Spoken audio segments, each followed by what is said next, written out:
Sukkur IBA university की तरफ से जो भी हमारे यहाँ पे जो है वो हर साल टेस्ट होते हैं, जैसे STHP हो गया, NTHP हो गया, फाउंडेशन हो गया, या जो है वो हमारा डायरेक्ट टेस्ट हो गया, उसके अंदर किस तरह के क्वेश्चंस आ रहे होते हैं मैथ सब्जेक्ट के, उन्हीं को हम यहाँ पे जो है वो सॉल्व करेंगे।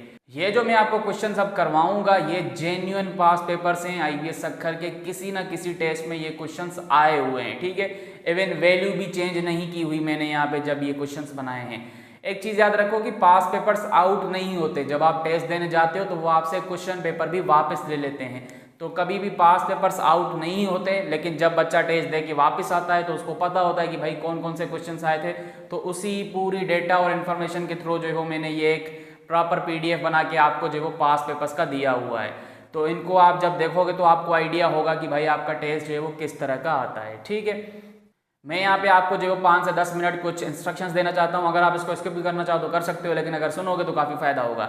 देखें, ये जो मल्टीपल चॉइस क्वेश्चंस होते हैं जिनको हम MCQs कह रहे हैं, इनको सॉल्व करने के एक से ज़्यादा तरीक़ेकार मौजूद हैं। तो अगर मेरा वाला मेथड आपको समझ में नहीं आ रहा तो आप उसको अपने मेथड से कर सकते हो, ठीक है। या अगर आप कहीं और से भी वो क्वेश्चन देखोगे तो आपको वहाँ पे डिफरेंट मेथड से भी वो सॉल्व होता हुआ दिखाई दे सकता है। तो मल्टीपल चॉइस क्वेश्चंस को जो है वो सॉल्व करने के एक से ज़्यादा मेथड मौजूद हैं, which is a good thing कि भाई अगर आपके पास जो है वो 2 मेथड्स हैं एक ही क्वेश्चन को सॉल्व करने के लिए, तो वो दोनों मेथड सेम नहीं होंगे, उनमें पैटर्न्स चेंज होंगे, उनमें डिफिकल्टी लेवल चेंज होगी, उसमें टाइम आपका जो है वो चेंज होगा कि भाई कोई मेथड ऐसा है जिसमें आपका क्वेश्चन को सॉल्व करने का तरीका काफ़ी लंबा है तो टाइम ज़्यादा ले रहा है, और वहीं पे वही इसी क्वेश्चन को सॉल्व करने का दूसरा तरीकेकार मौजूद होता है जिसमें टाइम कम लग रहा होता है। तो यहाँ पर जब मैं MCQ सॉल्व करवाऊंगा तो कोशिश करूंगा वो वाला मेथड अप्लाई करूं जिसमें टाइम कम लग रहा है, ठीक है। क्योंकि टेस्ट में बैठोगे वहाँ पे आपके पास एक लिमिटेड टाइम होगा, पर क्वेश्चन के लिए 1 मिनट ही होता है, तो उस हिसाब से मैं यहाँ पर मेथड जो है वो यूज़ करूंगा, ठीक है।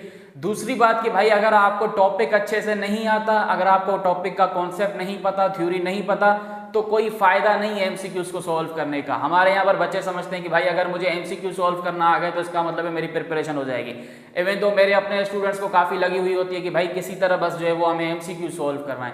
मैं आपको गारंटी देता हूँ आप जो है वो लाखों MCQ सॉल्व करके आओ किसी भी टॉपिक के, मैं उसके बावजूद आपको एक और ऐसा MCQ दे सकता हूँ जो आपने सॉल्व नहीं किया होगा। लेकिन अगर आपको थ्योरी पता है, आपको कॉन्सेप्ट पता है, आपको नॉलेज है उस चीज़ से रिलेटेड, तो आप किसी भी तरह का क्वेश्चन जो है वो सॉल्व कर सकते हो। डजंट मैटर वो किस डिफिकल्टी लेवल के साथ आता है, किस पैटर्न के साथ आता है, किस जो है वो मेथड के तहत आता है। अगर आपको चीज़ें आती हैं तो आपके लिए मल्टीपल चॉइस क्वेश्चंस को सॉल्व करना कोई बड़ा मसला नहीं होगा। तो फोकस करें नॉलेज के ऊपर, कॉन्सेप्ट के ऊपर, अपनी थ्योरी के ऊपर, उसके बाद ही MCQs के ऊपर आए। मैं ये नहीं कह रहा कि भाई MCQs ना करो, MCQs करो, लेकिन उससे पहले उस टॉपिक को समझो जिससे रिलेटेड आप MCQs करने जा रहे हो, तब जाके आपको जो MCQs का समझ आएगा। दूसरी चीज़ कि भाई पास पेपर्स को सॉल्व करना अच्छी बात है, अगर आपके पास टाइम है, अगर आपने फुल प्रिपरेशन कर ली है तो अब आप जो है वो पास पेपर्स के लिए जा सकते हो। यहाँ पे देखिए पास पेपर्स जो है वो रिपीट भी होते हैं, मैंने काफ़ी दफ़ा देखा हुआ है। इवन 4-4, 5-5 क्वेश्चंस जो है वो सेम टू सेम रिपीट होते हैं। कुछ क्वेश्चंस ऐसे होते हैं जिनमें जस्ट वैल्यूज चेंज की हुई होती हैं या जो वो कैरेक्टर्स के नाम जो है वो चेंज किए होते हैं, तो पास पेपर्स रिपीट होते हैं, ये मैंने खुद देखा हुआ है। तो पास पेपर्स का एक ये भी फायदा है कि अगर आप इसको सॉल्व करते हो तो कहीं ना कहीं कुछ क्वेश्चंस आपकी नज़रों से वैसे ही गुजर जाएंगे जो कि आपके टेस्ट में भी आ रहे होंगे। एक और चीज़ हमारे यहाँ पर इन लेक्चर्स में होगी कि भाई मैं जो है वो अब पूरा टॉपिक तो नहीं करवाऊंगा ना। अगर लेट सपोज जो है वो लोगरिथम का कोई क्वेश्चन आ गया तो मैं पूरा लोगरिथम डिटेल में यहाँ पे नहीं करवाऊंगा, मैं अपना क्वेश्चन ही सॉल्व करवाऊंगा। क्योंकि मेरे लिए अब यहाँ पर क्या है कि भाई आप लोगों को चीज़ें जो है वो ये सारी आती हैं, तो अगर आपको टॉपिक नहीं पता और यहाँ पे आप मुझसे जो वो ये शिकायत करोगे कि भाई मैंने जो उसको पूरा नहीं सॉल्व करवाया या मैंने डिटेल में नहीं बताया, तो इसमें मेरी कोई गलती नहीं है, ठीक है। क्योंकि मैं क्वेश्चंस करवा रहा हूँ। थ्योरी अगर आपने नहीं की हुई तो पहले वो करें, उसके बाद ही ये वाले लेक्चर्स देखें, ठीक है। दूसरी चीज़ कि भाई मैं यहाँ पे आपको कुछ ऐसे पॉइंट्स बताऊंगा, जैसे लेट सपोज अगर प्रोडक्ट ऑफ फ्रूट्स की बात हो रही है तो मैं वहाँ पे आपको जो वो सम ऑफ फ्रूट्स के बारे में बताऊंगा, डिफरेंस ऑफ फ्रूट्स के बारे में बताऊंगा। तो इस तरह के जिस क्वेश्चन में जो भी रिलेटेड मुझे पॉइंट्स अच्छे लगेंगे MCQs के लिहाज से मैं वो आपको बता दूंगा।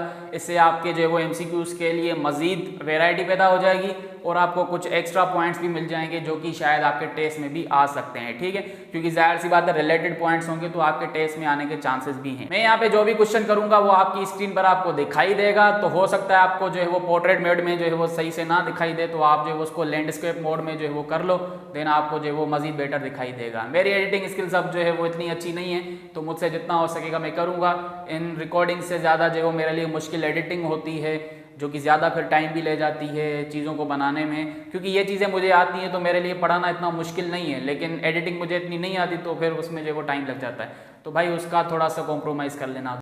क्वेश्चन नंबर 1 है हमारे पास, when two resistors are connected in a parallel circuit the total resistance is 1/1/R1 + 1/R2, this fraction is equivalent to. अब देखो ये कोई अप्लाइड फिजिक्स का क्वेश्चन नहीं है, सिंपल आपके पास एक फ्रैक्शन गिवन है जो कि यहाँ पर मैं लिख भी देता हूँ। मेरे पास फ्रैक्शन गिवन है भाई 1/1/R1 + 1/R2। मुझसे जो है वो इसका इक्विवेलेंट फ्रैक्शन पूछा जा रहा है, तो आप इसको थोड़ा सा सिंप्लीफाई करोगे, आ जाएगा आपके पास जवाब। अब देखो मैं इसको ऐसे लिखता हूँ 1/1/R1 + 1/R2, ठीक है, तो आपके लिए ईजी हो जाएगा।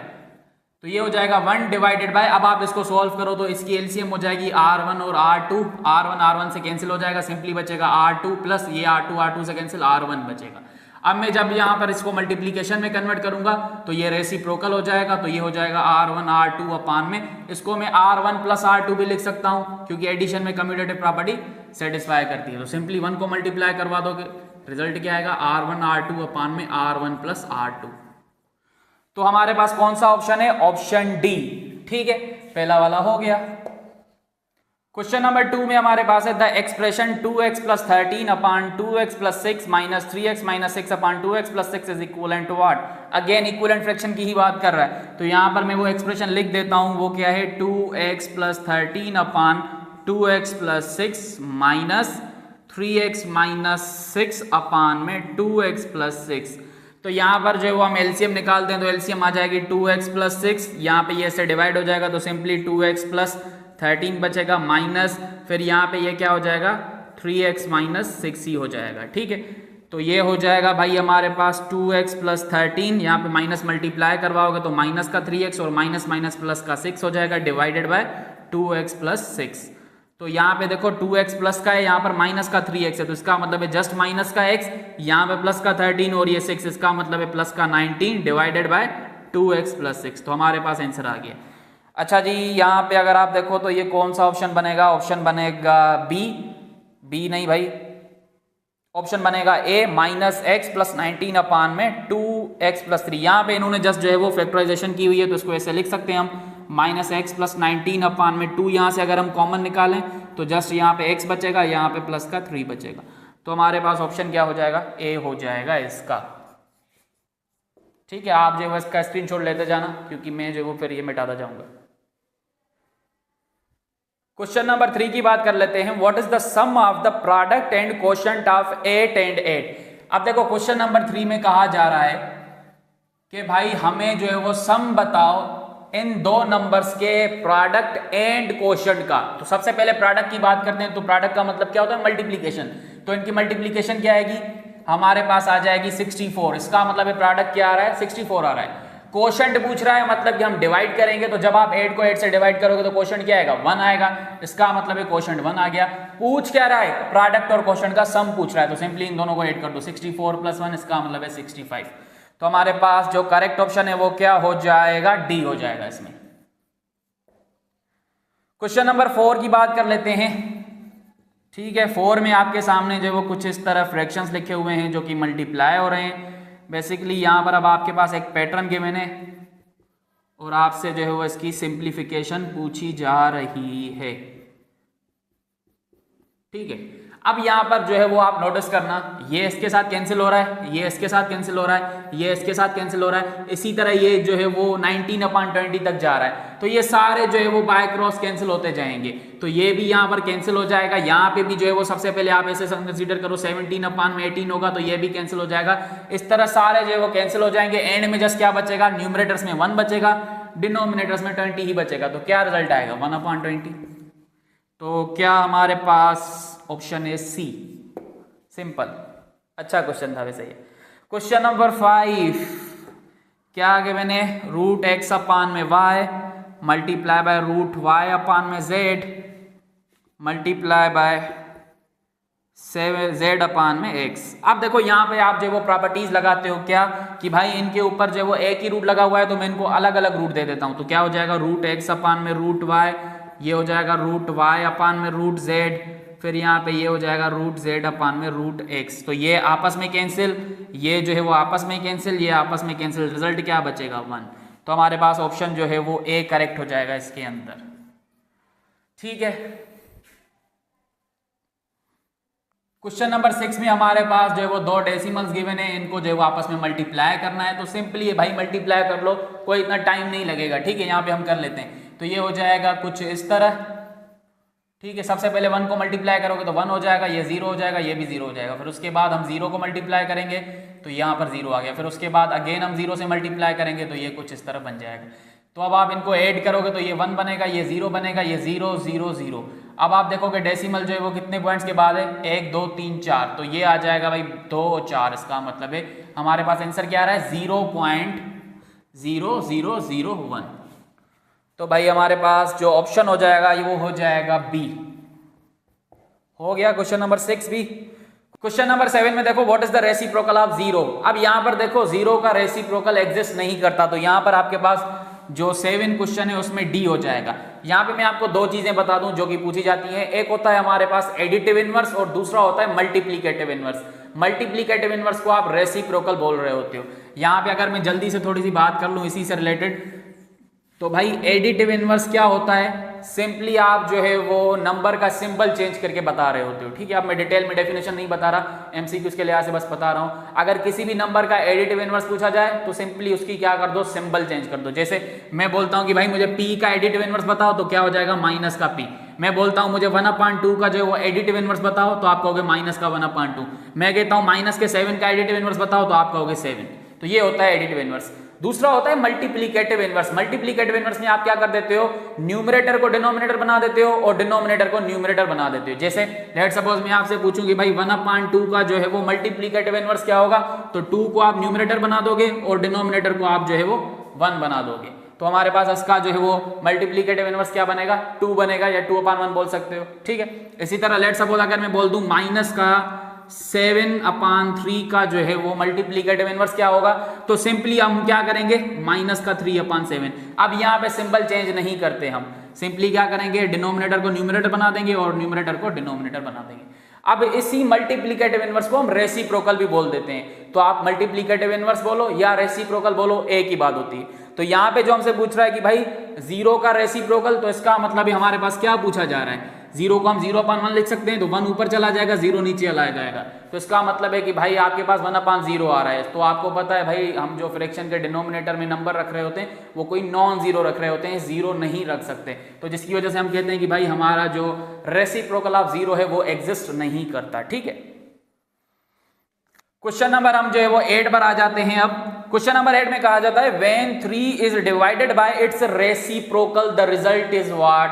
अब कहा जा रहा है जब 3 अपने रेसिप्रोकल से डिवाइड होगा, इसका रेसिप्रोकल क्या होगा 1/3 हो जाएगा।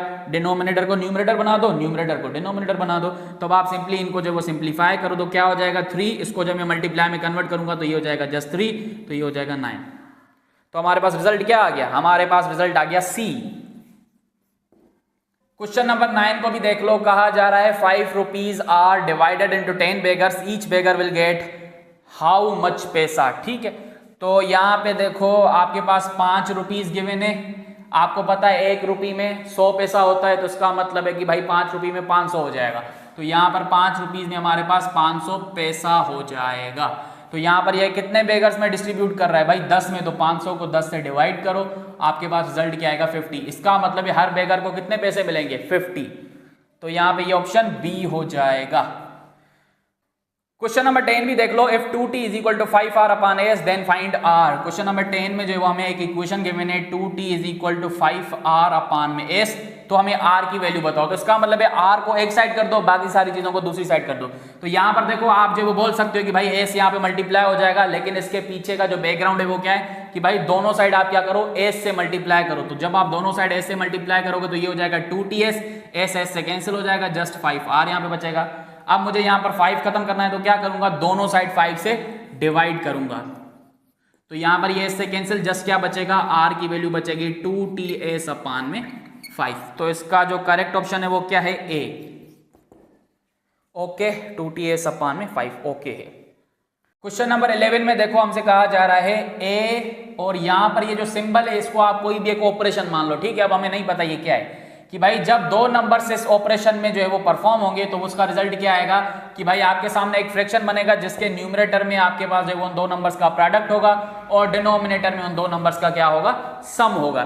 तो हमसे पूछा जा रहा है कि भाई -4 और 2 जब इस ऑपरेशन में आएंगे तो हमें रिजल्ट बताओ। तो आप ऐसे भी बोल सकते हो कि भाई ए की जगह -4 आ गया, बी की जगह 2 आ गया, अब हमें जो है वो सिंपली यहाँ पे पुट करके अपना आंसर निकालना है। तो आप ऐसे कर लो, तो यहाँ पर ए की जगह -4 पुट करोगे और बी की जगह 2 करोगे, ए की जगह यहाँ पे -4 और बी की जगह 2, इसको सोल्व करो तो ये हो जाएगा -8 अपान में -2, ये कैंसिल, 2 1 2 4 2 दैट, इसका मतलब है 4 आंसर आ रहा है।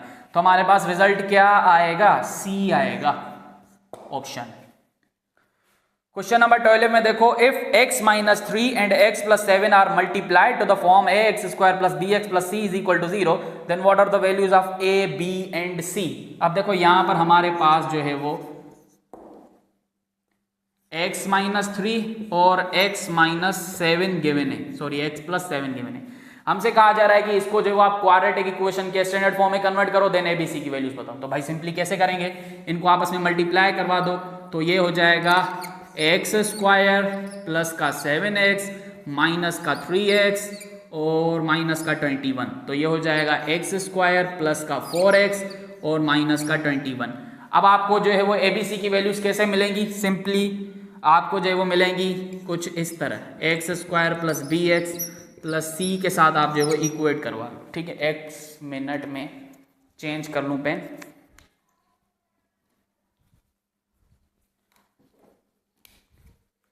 यहाँ पे देखो आप जो है वो इस इक्वेशन के साथ जब इसको इक्वेट करवाओगे तो आपके पास जो है वो आंसर आ जाएंगे ए बी सी के। इक्वेट कैसे करवाते हैं, x² को x² वाले के साथ इक्वेट करवा लो, x वाले को x वाले के साथ, और जो रिमेनिंग है वो हमारा कांस्टेंट होता है, सी होता है, ठीक है।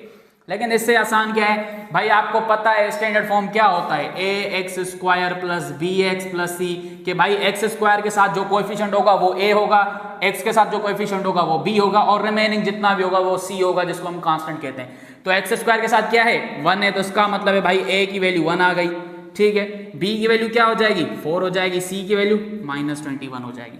तो हमारे पास कौन सा ऑप्शन है, 1 4 और -21, इसका मतलब है डी हो जाएगा।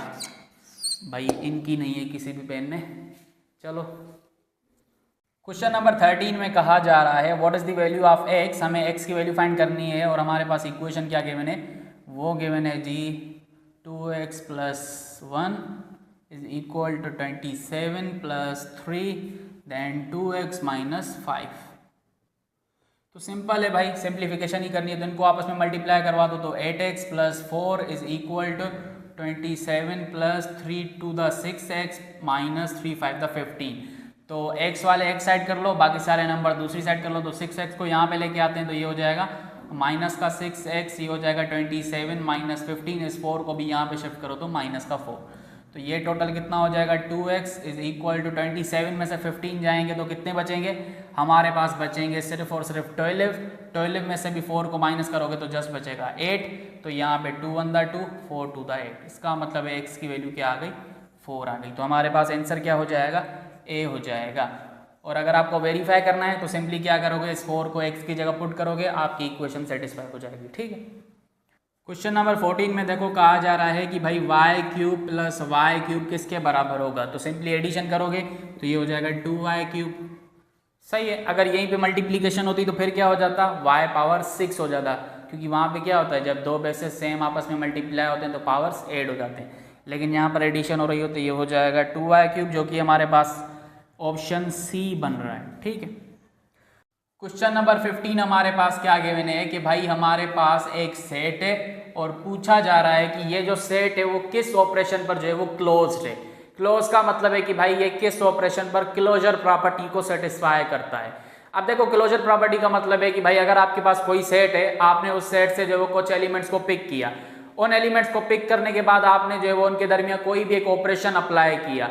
अगर ऑपरेशन अप्लाई करने के बाद आपके पास जो रिजल्ट आ रहा है वो भी उसी सेट से बिलोंग कर रहा है जिस सेट से आपने जो वो एलिमेंट्स लिए, तो आप कहोगे closure property with respect to that operation उस सेट में जो वो सेटिस्फाई करती है। अब यहाँ पर हम चेक कर लेते हैं बारी बारी, सबसे पहले एडिशन के ऊपर ही चेक कर लेते हैं कि भाई क्या जो है वो एडिशन के ऊपर ये हमारा सेट क्लोज्ड है या नहीं। तो यहाँ पर आप जो है वो कोई भी नंबर्स पिक कर सकते हो, जैसे लेट सपोज एक में 0 उठाता हूँ, दूसरा में 1 उठाता हूँ, तो इनके दरमियान हम जब ऑपरेशन अप्लाई करेंगे एडिशन का तो रिजल्ट क्या आएगा, 1 आएगा। आप कहोगे वाकई भाई हमने जब जो है वो एलिमेंट्स यहाँ से पिक किए उनके दरमियान ऑपरेशन लगाया एडिशन का, रिजल्ट जो आया वो भी इस सेट से बिलोंग कर रहा है, इसका मतलब है यहाँ पर जो है वो क्लोजर प्रॉपर्टी सेटिस्फाई हो रही है। लेकिन याद रखो आप प्रॉपर्टी तभी कहते हो जब वो सारे रिजल्ट्स के लिए जो है वो वैलिड है। यहाँ पे आपको जो है वो एक दो और नंबर्स मजीद पिक करने चाहिए, जैसे लेट सपोज मैं जो है वो यहाँ पे 0 और -1 पिक करता हूँ, इन दोनों के दरमियान जब मैं एडिशन लगाऊंगा तो प्लस माइनस माइनस हो जाएगा, इसका मतलब -1 आ रहा है, अगेन इसका मतलब है रिजल्ट यहाँ से बिलोंग कर रहा है। मैं यहाँ पर क्या करता हूँ 1 और दूसरा भी 1 ही पिक करता हूँ, मैं सेम एलिमेंट्स भी पिक कर सकता हूँ, ठीक है, जरूरी नहीं है कि आप डिफरेंट उठाओ, आप सेम भी उठा सकते हो। लेट सपोज मैंने ये दो एलिमेंट्स जो है वो पिक किए, इनके दरमियान मैं एडिशन परफॉर्म करवा रहा हूं तो रिजल्ट क्या आ रहा है, 2 आ रहा है। तो क्या 2 इस सेट से बिलोंग कर रहा है, नहीं कर रहा, तो इसका मतलब है closure property with respect to addition इस सेट के अंदर सेटिस्फाई नहीं हो रही, तो इसका मतलब है ये सेट एडिशन के ऑपरेशन के तहत क्लोज्ड नहीं है। अब हम यहाँ पर सब्ट्रैक्शन के ऊपर भी चेक कर ही लेते हैं। अगेन क्या करेंगे, कोई भी नंबर्स पिक करेंगे उनके दरमियान सब्ट्रैक्शन का ऑपरेशन लगाएंगे, अगर तो रिजल्ट उसी सेट से बिलोंग करता है तो आप कहोगे कि भाई इससे क्लोज्ड है, अदरवाइज नहीं है। अब देखो आपको जो है वो अगर एक भी ऐसा रिजल्ट मिल गया ना जो कि इस सेट से बिलोंग नहीं करता तो आप कहोगे कि भाई ये प्रॉपर्टी सेटिस्फाई नहीं कर रही, ठीक है। तो यहाँ पर लेट सपोज अगर मैं एक नंबर -1 उठाता हूँ और दूसरा 1 उठाता हूँ, ठीक है, इन दोनों के दरमियान मैंने सब्ट्रैक्शन का ऑपरेशन जो है वो परफॉर्म किया, रिजल्ट क्या आ रहा है, -2 आ रहा है, तो भाई इस सेट से बिलोंग नहीं करता। अब डजंट मैटर बाकी दूसरे नंबर्स जो है वो कितनी दफा इसको सेटिस्फाई करते हैं या नहीं, अगर एक भी रिजल्ट ऐसा मिल गया जिससे जो वो ये सेटिस्फाई नहीं हो रहा तो इसका मतलब है उसके ऊपर प्रॉपर्टी नहीं है, ठीक है। अब यहाँ पर मल्टीप्लीकेशन में आ जाओ, ठीक है। लेट सपोज मैं मल्टीप्लीकेशन में पहले -1 उठाता हूं और दूसरा भी -1 उठाता हूं, तो मल्टीप्लाई करूंगा क्या आएगा, 1 आएगा, इसका मतलब है ये सेटिस्फाई कर रहे हैं दोनों नंबर्स। कोई और पिक कर लेते हैं, लेट सपोज 0 और 0 उठा लिए, इन दोनों को मल्टीप्लाई करो 0 ही आएगा। सपोज मैंने एक -1 उठाया, दूसरा मैंने 1 उठाया, मल्टीप्लाई करोगे -1 आएगा। तो मल्टीप्लीकेशन के अंदर ये जो है वो क्लोज्ड होगा। आप कोई भी नंबर्स उठाओ, चाहे सेम उठाओ डिफरेंट उठाओ, उनको मल्टीप्लाई करोगे जो रिजल्ट आएगा वो हमेशा इसी सेट से बिलोंग करेगा। तो यहाँ पे आपका जो करेक्ट ऑप्शन है वो सी हो जाएगा कि भाई ये with respect to multiplication set हमारा क्लोज्ड है, ठीक है। अब हम जो है वो क्वेश्चन नंबर 16 के ऊपर आते हैं। अच्छा, यहाँ पे डिवीजन के ऊपर भी सेटिस्फाई नहीं करेगा, ठीक है, तो आप देख लेना भले खुद से ही, आप यहीं से देख सकते हो कि भाई 1/0 हो गया तो फिर कहाँ से हमारे पास जो है वो रिजल्ट आएगा, तो इस डिवीजन में सेटिस्फाई नहीं करेगा। क्वेश्चन नंबर 16 में देख लो, which of the following number is greater. एक नंबर -13 के ऊपर 0 जो है वो गिवन है, दूसरा हमारे पास जो है वो -13 के ऊपर 5 गिवन है, तीसरा हमारे पास -13 के ऊपर 10 गिवन है, और चौथा हमारे पास -13 के ऊपर 25 गिवन है। देखो इसका रिजल्ट 1 आएगा, किसी भी नंबर के ऊपर पावर 0 है तो 1 आएगा, ठीक है। अब यहाँ पर देखो -13 के ऊपर जब आप पावर 5 सॉल्व करोगे तो जो रिजल्ट आएगा वो हमेशा कोई ना कोई नेगेटिव नंबर ही आएगा, ठीक है। अगर नेगेटिव बेस के ऊपर कोई जो है वो ओड पावर आ रही है तो रिजल्ट हमेशा नेगेटिव में ही आता है, ठीक है। इसी तरह अगर आपके पास कोई नेगेटिव बेस है और उसके ऊपर पावर जो है वो इवन आ रही है तो वो जो रिजल्ट देगा वो पॉजिटिव ही देगा, ओके। इसी तरह यहाँ पर देखो आपके पास अगेन एक नेगेटिव बेस है, उसके ऊपर ऑड पावर है तो रिजल्ट हमेशा नेगेटिव ही आएगा यहाँ पे। अब आप देखो 1 बड़ा है या ये जो दो नेगेटिव नंबर्स होंगे वो बड़े होंगे या पॉजिटिव वाला बड़ा होगा, ठीक है। अब यहाँ पर ये तो गारंटी है कि -13 की पावर 10 जो है वो 1 से बड़ा ही आएगा, तो यहाँ पर सबसे बड़ा नंबर कौन सा बनेगा, यही बनेगा -13 की पावर 10, क्योंकि ये दोनों तो नेगेटिव हो गए, नेगेटिव पॉजिटिव से छोटे होते हैं और ये तो जस्ट 1 है। अगर आप इन दोनों का ही अब यहाँ पर लास्ट में कंपैरिजन करोगे तो ये बड़ा ही आपको मिलेगा। तो यहाँ पर आपका जो ग्रेटर नंबर है वो क्या है, ऑप्शन सी, ठीक है, यहाँ पर भी सी लगा दो।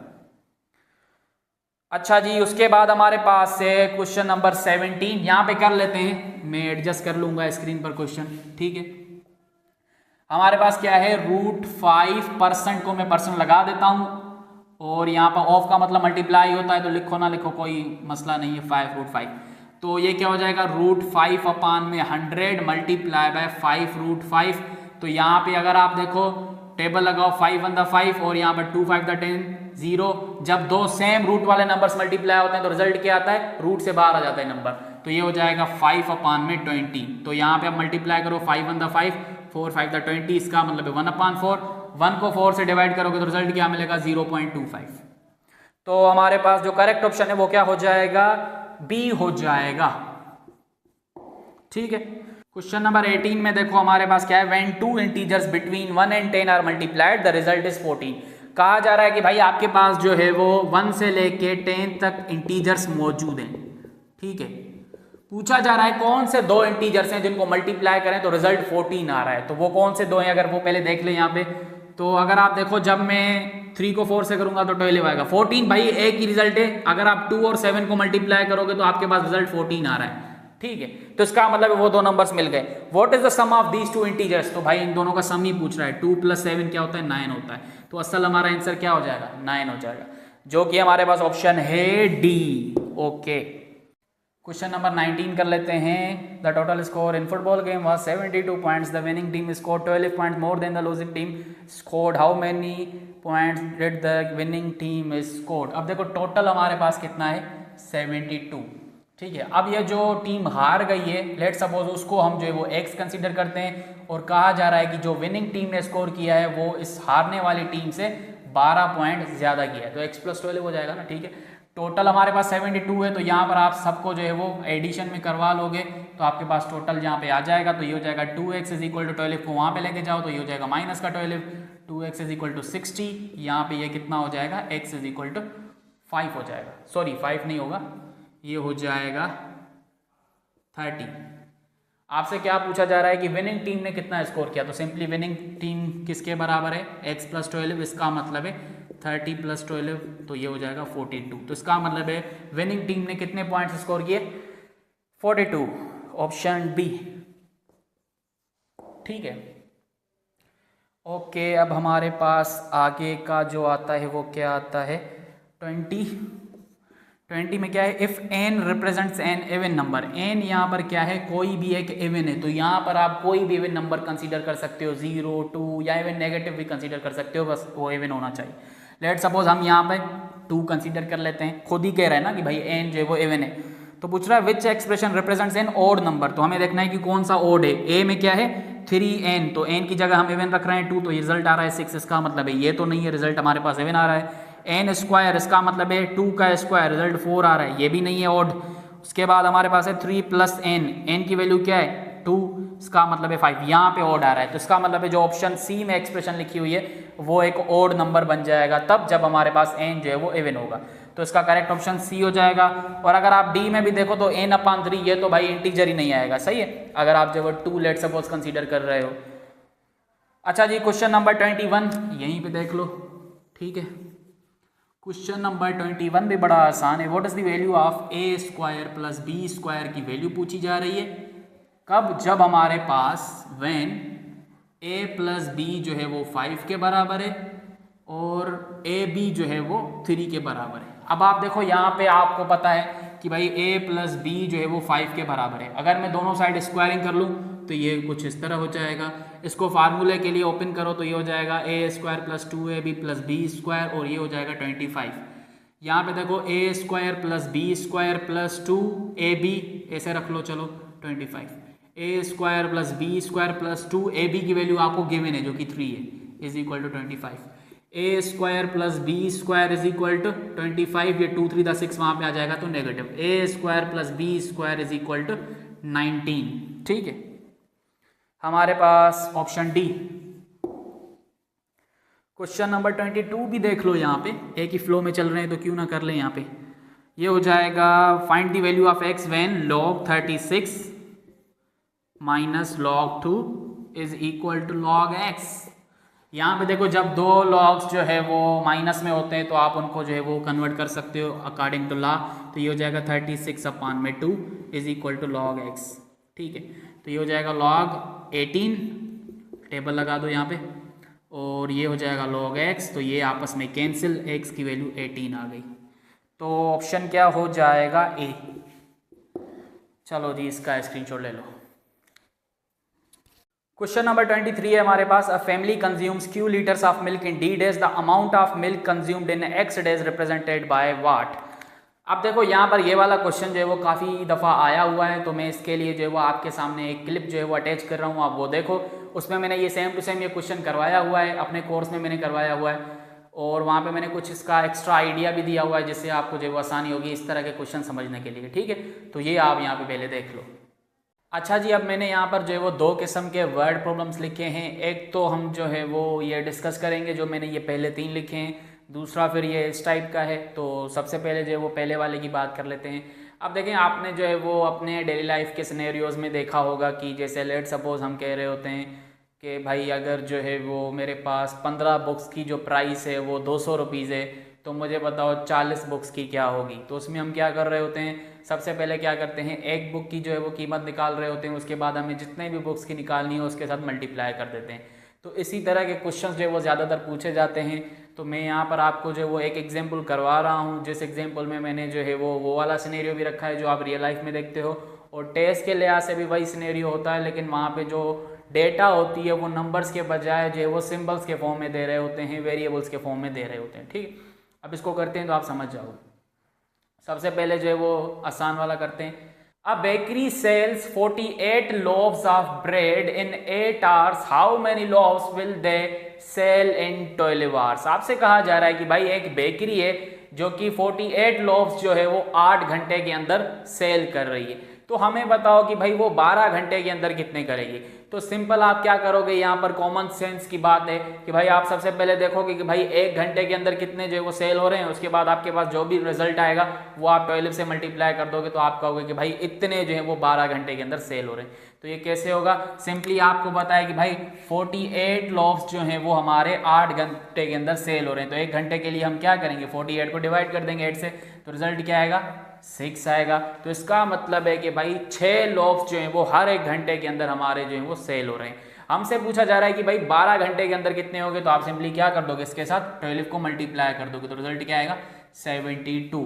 इसका मतलब है कि भाई ये बेकरी हमारी 72 लोव्स ऑफ ब्रेड जो है वो 12 घंटे के अंदर सेल करेगी। ठीक है, अब इसी क्वेश्चन को हम जो है वो पढ़ते हैं कुछ इस तरह कि भाई यहाँ पे ये जो नंबर्स गिवन थे ना, अब नंबर्स नहीं, अब इनकी जगह जो है वो वेरिएबल्स हैं, सिंबल्स हैं। जैसे पढ़ते हैं इसको, अब bakery sells P loaves of bread, यहाँ पे क्या था 48, तो हमें थोड़ा सा समझ आ रहा था कि भाई बात क्या हो रही है, लेकिन यहाँ पे लिखा है P loaves of bread in B hours, how many loaves will they sell in H hours। तो यहाँ पे सेम कॉन्सेप्ट ही लगेगा, बस यहाँ पे आपके पास नंबर्स थे तो आपके लिए जो है वो इस तरह की एक एक्सप्रेशन बनाना जो है वो बड़ा आसान था, लेकिन यहाँ पे अब वेरिएबल्स हैं तो बच्चे कंफ्यूज हो जाते हैं, लेकिन कोई बड़ी जो है वो ये बात नहीं है, आप आसानी से यहाँ पे भी कर सकते हो।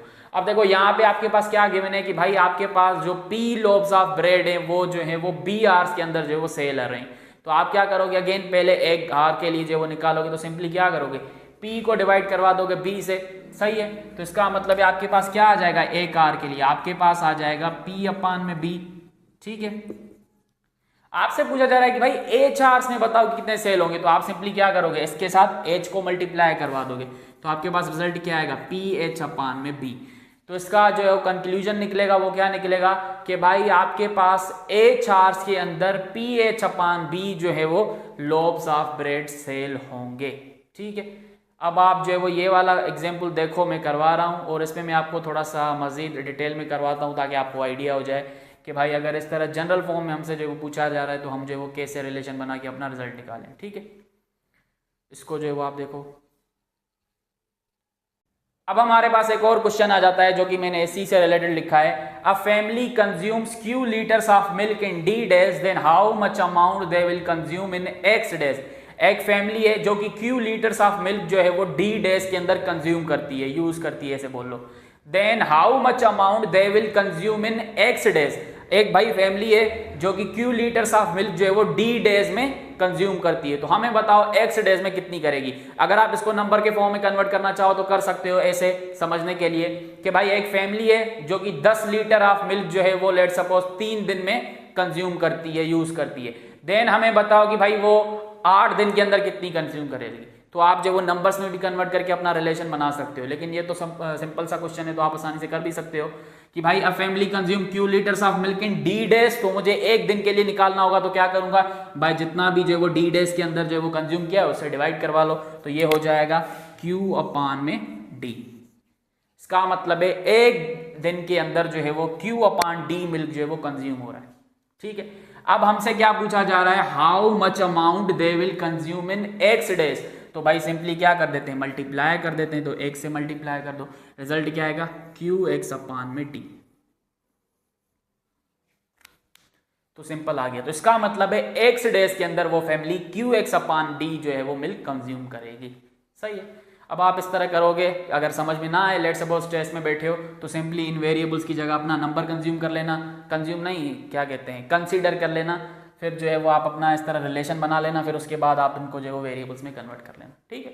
जैसे लेट सपोज मैं आपको समझा भी देता हूँ टेस्ट के पॉइंट ऑफ व्यू से, आपके सामने टेस्ट में जो है वो ये वाला क्वेश्चन आ गया, अब आपको ये समझ में नहीं आ रहा, आपको जो अगर नंबर्स गिवन होते तो आपको बड़ा आसानी से समझ आ जाता, ठीक है। तो आप क्या कंसीडर करना कि भाई मैं Q की वैल्यू को जो है वो लेट सपोज 10 ले रहा हूँ, D की वैल्यू को मैं जो है वो 3 ले रहा हूँ, और X की वैल्यू को जो है वो मैं 5 ले रहा हूँ। अब मैं जो है वो ये इक्वेशन कैसे बनाऊंगा या एक्सप्रेशन कैसे बनाऊंगा, अ family consumes 10 litres of milk in 3 days, ठीक है। अगर आप डेटा अपनी तरफ से बनाना चाहो, मतलब कि उसको फिर रिप्रेजेंट करना चाहो, लिखना चाहो स्टेटमेंट में, तो आप कर सकते हो, लेकिन अभी मैं नहीं कर रहा, ठीक है। आपको पता है कि भाई 10 लीटर्स ऑफ मिल्क जो है वो 3 दिन में कंज्यूम हो रहा है, तो एक दिन में कितना होगा, एक दिन में हो जाएगा 10/3, सही है। तो हमसे क्या पूछा जा रहा है, how much amount they will consume in 5 days, तो सिंपली क्या कर देते हैं, 5 से मल्टीप्लाई कर देते हैं। तो अब आप सिंपली ये जो नंबर्स आपने जो है वो कंसीडर किए, उनकी जगह अपना अपना जो है वो नाम लगा दो, भाई 10 की जगह Q आ जाएगा, और D की जगह 3 है, इसका मतलब है यहाँ पे D आ जाएगा, और यहाँ पे 5 हमने X के लिए लिया तो ये X आ जाएगा, तो इसका मतलब है QX/D हो जाएगा। तो इस तरह आप कर सकते हो, ठीक है। प्रैक्टिस करोगे समझ जाओगे, इतने कोई मुश्किल नहीं। क्वेश्चन नंबर 23 आपने देख लिया, और अगर मैं इसका यहाँ पे आंसर लिख भी दूं तो आंसर हो जाएगा Q/dx, इसका मतलब है QX/D, और जो की में है वो है हमारे पास C, ठीक है। ये आपने देख लिया। अब हम 24 कर देते हैं, तो 24 में क्या है, f ऑफ a अगर बराबर है a⁻0 प्लस a⁻2 के, तो हमें बताओ f ऑफ -2 क्या होगा। तो भाई मसला क्या है, a की जगह इसने -2 कर दिया है, तो हम भी a की जगह -2 कर देंगे, तो ये हो जाएगा -2⁻0 प्लस -2⁻2, तो ये हो जाएगा 1 प्लस, इसको मैं ऐसे लिख सकता हूँ, तो पावर जो है वो पॉजिटिव हो जाएगा, ये हो जाएगा 1 प्लस, ये हो जाएगा 1/4, ये हो जाएगा, यहाँ पे एलसीएम निकालेंगे तो 4 + 1, इसका मतलब है 5/4, तो करेक्ट ऑप्शन ए हो जाएगा। क्वेश्चन नंबर 25 भी देख लो, यहाँ पे 25 में क्या है, when 3a² - 7a + 6 is subtracted from 4a² - 3a + 4, इसका मतलब है कि भाई ये जो दूसरी एक्सप्रेशन है इसमें से सब्ट्रैक्ट करना है, तो इसको ऊपर रखो, 4a² - 3a + 4, क्या सब्ट्रैक्ट करना है, 3a² - 7a + 6। अब आपको पता है अलजेब्रा में जब सब्ट्रैक्शन करते हैं तो सिंबल्स चेंज करते हैं, तो यहाँ पे जस्ट a² बचेगा, यहाँ पे प्लस का 4a बचेगा, यहाँ पे माइनस का 2 बचेगा, ठीक है। हाँ जी, तो हमारा जो करेक्ट ऑप्शन है वो क्या है, a² + 4a - 2, इसका मतलब है ए हो जाएगा, ओके। उसके बाद हमारे पास क्वेश्चन नंबर 26 है। 26 में देखो हमारे पास क्या गिवन है, 26 में गिवन है फाइंड x व्हेन √7x में x = x/7। अब यहाँ पर या तो इक्वेशन सोल्व करो, या जो आपके पास ऑप्शंस गिवन है उनको बारी बारी पुट करो, जिस पर भी इक्वेशन सेटिस्फाई हो जाए वो आपका आंसर हो जाएगा।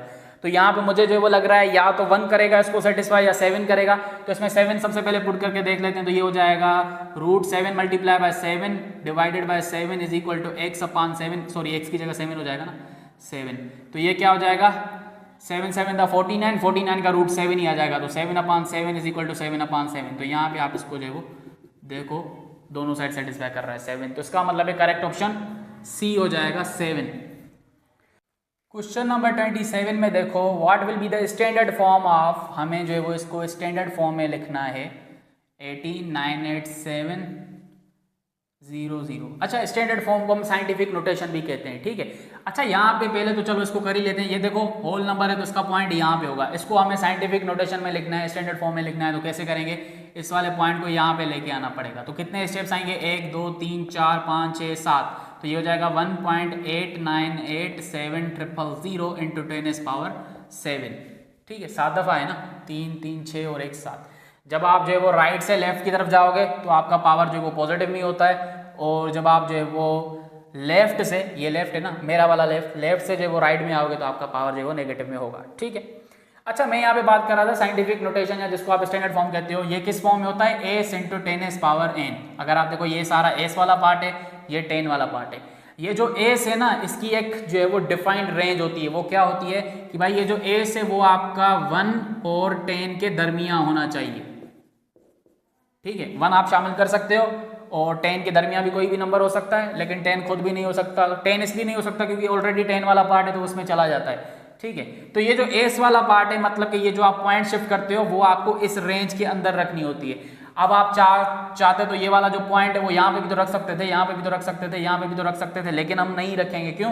क्योंकि साइंटिफिक नोटेशन की ये जो है वो एक आप ये समझो कि रिक्वायरमेंट है कि ये जो एस वाला पार्ट है वो आपका हमेशा 1 और 10 के दरमियान होना चाहिए। ये बहुत सारे टीचर्स को भी नहीं पता और स्टूडेंट्स को तो वो फिर बताते भी नहीं है, फिर वो बस कहते हैं कि भाई पॉइंट शिफ्ट कर लो। नहीं भाई, पॉइंट नहीं शिफ्ट करना होता, इसको s × 10⁻n वाले फॉर्म में लिखना होता है। और ये जो s वाला पार्ट है खास करके वो आपका 1 और 10 के दरमियान होना ही चाहिए, ठीक है। अदरवाइज वो साइंटिफिक नोटेशन में नहीं है, स्टैंडर्ड फॉर्म में नहीं है। तो यहां पे करेक्ट ऑप्शन क्या हो जाएगा? सी हो जाएगा। अच्छा जी, what is the additive inverse of -5a? अब देखो इनवर्स की मैंने बात की, उसमें मैंने आपको एडिटिव भी बताया, मल्टीप्लिकेटिव भी बताया। तो -5a का एडिटिव इनवर्स क्या होगा? जस्ट सिंबल चेंज करनी है 5a, सिंपल। तो ऑप्शन सी। आसान वाले हैं यार, सुकून से पढ़ोगे, अच्छे से पढ़ोगे तो मज़ा आएगा। मैथ इतनी कोई टफ नहीं है ये वाली, इससे आगे बहुत टफ होती है जब आप वो BS करते हो। अच्छा जी, a² - b² अगर बराबर होता है a - b और a + b के, देन पूछा जा रहा है कि भाई 51 का स्क्वायर - 49 का स्क्वायर किसके बराबर होगा? a² - b² वाला फार्मूला ही लगाया है, इसका मतलब है ये दोनों पेयर में रखो, एक दफ़ा नेगेटिव में एक दफ़ा पॉजिटिव में। तो ये हो जाएगा 51 - 49 और ये हो जाएगा 51 + 49। तो यहाँ पे देखो 51 और 49 आपस में माइनस होंगे तो जस्ट 2 बचेगा। यहाँ पे ये दोनों ऐड होंगे तो कितना आएगा? 100 आएगा। तो 200 का 200, तो हमारे पास रिजल्ट क्या आ गया? सी आ गया। क्वेश्चन नंबर 30 को देखो। क्वेश्चन नंबर 30 में हमारे पास क्या है जी? क्वेश्चन नंबर 30 है, which expression is equivalent 9x² y⁻6 whole power -1/2। तो ये किसके इक्वलेंट है? अब देखो सिंपली यहाँ पर ये स्क्वायर रूट ही आ सकता है। जब आप इसको डिनोमिनेटर में लेके जाओगे तो ये पावर क्या हो जाएगी? पॉजिटिव हो जाएगी। तो इस पूरी चीज को आप ऐसे लिख सकते हो 9x² y⁻6 होल पावर 1/2, ठीक है। 1/2 की जगह हम स्क्वायर रूट दे सकते हैं ना, या अगर आप चाहो तो इसे भी लिख सकते हो कि भाई 1/9 को मैं 3² लिख सकता हूँ, x² same y⁻6 whole power 1/2। अब ये सभी के ऊपर है तो मैं इनको अलग अलग पावर दे सकता हूँ। तो ये हो जाएगा 1/3² के ऊपर भी पावर 1/2, x² के ऊपर भी पावर 1/2 और y⁻6 के साथ भी 1/2 मल्टीप्लाई हो जाएगा, पावर पावर के साथ मल्टीप्लाई हो जाएगा। तो ये हो जाएगा आपस में कैंसिल, यहाँ पे भी 2 है तो ये भी कैंसिल, यहाँ पे 2 × 1 = 2 और 3 × 2 = 6। तो ये हो जाएगा 1/3xy³। तो हमारे पास कौन सा हो जाएगा? 1/3xy³ ऑप्शन ए, ठीक है। आसान था। या आप जो वो सिंपली रूट भी ले सकते थे 1/2 की जगह से, ठीक है। फिर जो है वो आप इसको 9 ही रखो, तो आपको पता है कि भाई आप अलग अलग रूट भी दे सकते हो, तो फिर ये आपस में भी same to same cancel out होकर यही रिजल्ट देते हैं। क्वेश्चन नंबर 31 में देखो, what will be the value of n if log with base b n is equal to y। हमसे जो वो n की वैल्यू पूछी जा रही है, तो सिंपली इसको इंडेक्स फॉर्म में कन्वर्ट करेंगे। कैसे करते हैं कि भाई जो log का बेस है वो यहाँ पर बेस ही रहेगा, जो log का आंसर है वो इसका पावर बन जाएगा, और जो log का ये आर्ग्यूमेंट है वो इसका आंसर बन जाएगा। तो b पावर y किसके बराबर आ जाएगा? n के। तो इसका मतलब है n की वैल्यू क्या आ गई? b पावर y आ गई। तो इसका मतलब है option D. Okay, question number 32 को देखो। क्वेश्चन नंबर 32 में है कि भाई a की वैल्यू 2 है, b की वैल्यू 3 है और c की वैल्यू 5 है। तो हमें बताओ कौन सी वैल्यू जो वो सबसे बड़ी होगी। ऑप्शन ए के ऊपर आ जाते हैं a, इसका मतलब है 2 plus simply a b c की जगह वैल्यूज पुट करके देखोगे कि भाई कौन सा ऑप्शन बड़ा आ रहा है। तो प्लस b और c, इसका मतलब है 3 × 5, तो ये हो जाएगा 2 + 3 × 5 = 15, इसका मतलब है 17 आ रहा है। तो पहले ऑप्शन में 17 लिखा हुआ है बेसिकली।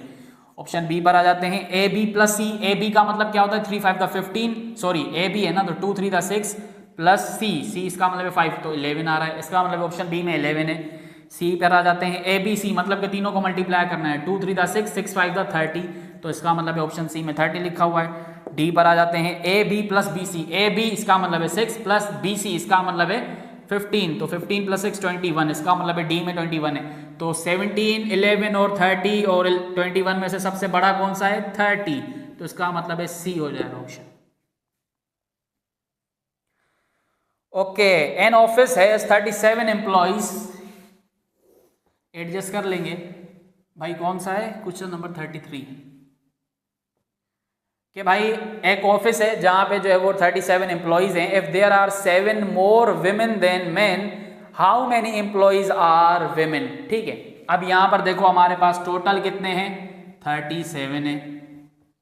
ठीक है, if there are 7 more women than men. ठीक है, तो यहां पे अगर आप देखो मैन को लेट सपोज हम एम से ही कंसीडर करते हैं, तो जो मैन है उसको हम एम से ही लिखते हैं। मैन जो है वो एम है और जो वुमेन है वो क्या है, मैन से 7 ज्यादा है। तो इसका मतलब है एम प्लस 7 कि जितने मैन होंगे उतने हम जो है वो 7 ऐड कर देंगे, तो इसका मतलब है वुमेन का नंबर आ जाएगा। तो how many employees are women, women का नंबर पूछ रहा है। तो पहले तो हमें पता है कि भाई टोटल जो वो 37 है, तो यहाँ से हम टोटल निकाल लेते हैं। ये मैन के लिए, ये वुमेन के लिए, तो हमारे पास 37, तो ये हो जाएगा 2m प्लस 7 को वहाँ पे शिफ्ट करोगे तो माइनस का 7, इसका मतलब है 30।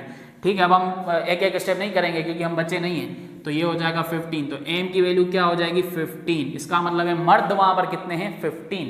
तो यहाँ पर हमें वुमेन का पूछ रहा है, तो 15 में ही 7 को ऐड कर देना है, तो क्या हो जाएगा हमारे पास 22। तो इसका मतलब है वहां पर जो वुमेन एम्प्लॉइज हैं वो कितनी है 22, option C. Okay, how many terms will be there in a plus B whole power 18। ये एक अच्छा सवाल है कि भाई a plus B whole power 18 में कितने टर्म्स होंगे। तो भाई सिंपल सा जो है वो आप एक याद रखो कॉन्सेप्ट कि भाई जब भी आपके सामने इस तरह का सवाल पूछा जाए और पूछा जाए कि भाई उसके अंदर जब हम इसको ओपन करेंगे तो कितने टर्म्स होंगे, तो आप सिर्फ ये देखना कि जो पावर है ना उसमें हमें 1 ऐड कर देना है। तो भाई इसके अंदर 19 होंगे, सिंपल। लेट्स सपोज अगर मैं पूछूं कि भाई a minus B whole power 17 के अंदर कितने टर्म्स होंगे, तो भाई सिंपली 18 होंगे, मतलब कि पावर में 1 ऐड कर लो, बस। ऑप्शन डी हो जाएगा इसका। ठीक है, क्वेश्चन नंबर 35 में देखो, एक्सप्रेस 15 एज परसेंटेज ऑफ 60। इसका मतलब क्या कि 15 60 का कितना परसेंट बनेगा, तो सिंपली परसेंटेज निकालो, 15 अपॉन 60 मल्टीप्लाई बाय 100। ये कैंसिल, यहाँ पे 2 3 द 6 और यहाँ पे 5 3 द 15, 2 1 द 2 और 5 2 द 10, तो इसका मतलब है 25%। ओके, तो ऑप्शन बी। क्वेश्चन नंबर 36 पर आ जाते हैं। At Sukkur ice cream parlour, ice cream was sold in 3 flavours, mango, banana and vanilla. One day total 900 cups were sold and the ratio of mango to banana to vanilla was 5:12:13। अब देखो हमारे पास question 16 में 3 flavours हैं, mango to banana to vanilla. इनके ratios क्या हैं 5:12:3। Total कितने cups हैं जो कि सोल्ड हुए हैं, वो है 900। तो पूछा जा रहा है कि भाई कितने जो वेनिला के कप्स हैं वो सोल्ड हुए हैं। तो सिंपली हमें ये वाला जो वो पार्ट चाहिए, तो ये आ जाएगा न्यूमरेटर में, टोटल आ जाएगा डिनोमिनेटर में। तो ये हो जाएगा 5 + 12 + 3, मल्टीप्लाई करना है जितने भी हमारे पास कप्स हैं, सिंपल। ये हमें रेशो प्रोपोर्शन में पढ़ा हुआ है। इसके ऊपर जो मेरा लेक्चर भी अवेलेबल है, प्लेलिस्ट में जाकर देख सकते हो। तो ये हो जाएगा 3 अपान में 5 + 3 कितना होता है 8, 8 और 12 20, मल्टीप्लाई बाय 900। तो ये 0 इसके साथ कैंसिल, 2 1 द 2, यहाँ पे 45 टाइम जो वो टेबल लगेगी। ठीक है, तो 3 को 45 से करोगे तो कितना आ जाएगा, मेरे ख्याल से आ जाएगा 135, आई थिंक 135। 3 5 द 15, 3 4 द 12 और 113, इसका मतलब है 135। तो हमारे पास ऑप्शन ए हो जाएगा। क्वेश्चन नंबर 37 को भी देख लो। क्वेश्चन नंबर 37 में हमारे पास क्या है, the perimeter of a rectangular field is 400 feet. अब देखो हमारे पास पेरीमीटर क्या गिवन है 400 बस 400 ही गिवन है। The length is 20 more than twice the width, मतलब कि जो लेंथ है वो क्या है 20 मोर ट्वाइस विड्थ है। विड्थ को हम W से नाम दे देते हैं। ठीक है, What are the dimensions for the rectangular field? Dimension का मतलब है लेंथ और विड्थ ही हमें बतानी है। ठीक है, अब आपको यहाँ पर पता है कि भाई जो पेरीमीटर ऑफ रेक्टेंगल होता है वो किसके बराबर होता है, वो होता है 2 लेंथ + 2 विड्थ। ठीक है, क्योंकि हमारे पास पेरीमीटर क्या होता है कि भाई जो बाउंड्रीज हैं, अगर आप देखो यहाँ पर जो है वो 2 लेंथ्स हैं और 2 विड्थ्स हैं, तो इसलिए हमारा ये पेरीमीटर हो जाएगा। तो अब आपको पेरीमीटर की वैल्यू गिवन है 400 = 2, लेंथ भी हमारे पास गिवन है जो कि है 20 + twice of width + twice width. तो यहाँ से आपको आसानी से पहले विड्थ मिल जाएगी, फिर आप जो है वो यहाँ पे पुट करोगे तो आपके पास लेंथ भी मिल जाएगी। इसका मतलब है दोनों डायमेंशंस मिल जाएंगे। तो 400 = यहाँ पर 220 द 40 + 2 2 द 4W + 2W, तो ये हो जाएगा 400 = 40 + का 6W इसको यहाँ पे लेके आओगे तो 400 minus 40 is equal to 6W। ये जो वो माइनस करोगे तो कितना बचेगा 360 इज इक्वल टू 6W। यहाँ पे टेबल लगाओ तो ये हमारे पास 60 आ रहा है। तो विड्थ हमारे पास क्या है उसकी 60 है। सिंपली हमें लेंथ चाहिए तो इसमें पुट कर दो विड्थ की जगह, तो ये हो जाएगा 20 प्लस 2 मल्टीप्लाई बाय 60 120 हो जाएगा। इसका मतलब है 140। तो हमारे पास लेंथ क्या आ रही है 140 और विड्थ क्या आ रही है 60। अच्छा, अगर आपको जो है वो इनके डायमेंशंस चाहिए भी तो आप सिंपली क्या कर सकते हो, इनके जो ऑप्शन है वो बेसिकली मल्टीप्लिकेशन के फॉर्म में गिवन है, तो आपके पास ऑप्शन ए ही हो जाएगा 60 मल्टीप्लाई बाय 140। ठीक है, तो ऑप्शन ए। अच्छा, यहाँ पर ये जो 37 में ऑप्शन है ना, ये बेसिकली एरिया के फॉर्म में दे रहा है, तो आप यहीं से समझ जाना। आपको पता है एरिया क्या होती है रेक्टेंगल की, लेंथ इनटू विड्थ होती है। तो आपके पास लेंथ 60 आ गई, या 140 लेंथ कंसीडर करो और विड्थ जो है वो आप 60 कंसीडर करो, तो आपके पास ऑप्शन वही बनेगा। ठीक है, तो इन्होंने आपको कंफ्यूज करने के लिए दिया हुआ है, लेकिन ऑप्शन वही आपका ए ही होगा। अच्छा, आप ऐसे भी देख सकते थे, जैसे लेट सपोज यहाँ पर आपके पास अगर ऑप्शंस में लिखे हुए हैं ना कि भाई 60 मल्टीप्लाई बाय 140 और यहाँ पे 50 मल्टीप्लाई बाय 120 और 40 मल्टीप्लाई बाय 120 और यहाँ पे 30 मल्टीप्लाई बाय 110। आप अगर कंडीशन को देखो तो उसमें क्या है, the length is 20 more than the twice of the width. मतलब कि यहाँ पर एक लेंथ आप जो कंसीडर करोगे उसकी जो दूसरी लेंथ होगी वो क्या होगी, उस पहली वाली से ट्वाइस भी होगी और 20 जो है वो ज्यादा भी होगी। तो आप यहाँ से भी देख सकते हो, लेट सपोज अगर उसकी एक जो है वो लेंथ 60 है तो दूसरी क्या हो जाएगी, इसकी जो है वो ट्वाइस प्लस 20 हो जाएगी। तो जब आप इसका ट्वाइस करोगे तो 120 और उसमें प्लस 20 करोगे तो 140। तो इसका मतलब ऑप्शन यही बनना था। सही है, तो ऐसे भी देख सकते हैं, या फिर सॉल्व करो और अपना आंसर निकालो। इसका स्क्रीनशॉट ले लो।